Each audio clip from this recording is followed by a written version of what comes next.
যুবসাথী টাকায় মোদি দর্শন। বেকার ভাতা নিয়েই কলকাতার ব্রিগেডে মোদির ব্রিগেডে জলপাইগুড়ির দুই বিজেপি কর্মী। যুবসাথীর টাকাতেই যাতায়াতের খরচ আর যুবসাথীর টাকায় ব্রিগেডে যোগ মানলেন দুজনেই।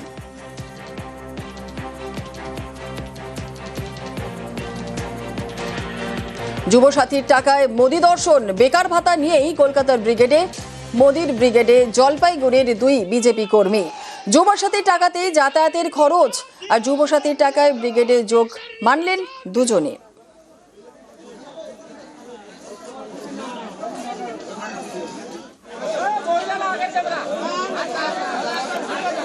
যুবসাথীর টাকায় মোদি দর্শন।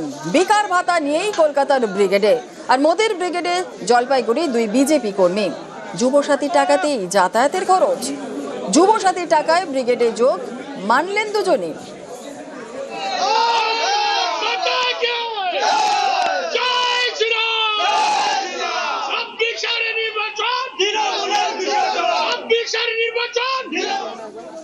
যুবসাথীর টাকায় মোদি দর্শন। বেকার ভাতা নিয়েই কলকাতার ব্রিগেডে মোদির ব্রিগেডে জলপাইগুড়ির দুই বিজেপি কর্মী।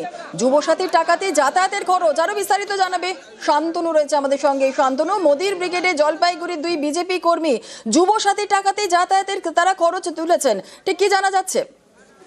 দেখো, গতকাল কিন্তু এরা বেলাকোপা স্টেশন থেকে কলকাতার উদ্দেশ্যে রওনা দিয়েছে এবং তার আগে তারা যা মন্তব্য করেছেন তাদের বক্তব্য যে গতকালকেই তাদের কাছে যুবসাথীর টাকা ঢুকেছে এবং তাদের অ্যাকাউন্টে তাদের হাতে কোনো টাকা পয়সা ছিল না, কিন্তু মোদির সভাতে যাওয়ার জন্য তারা প্রস্তুতি নিচ্ছিলেন।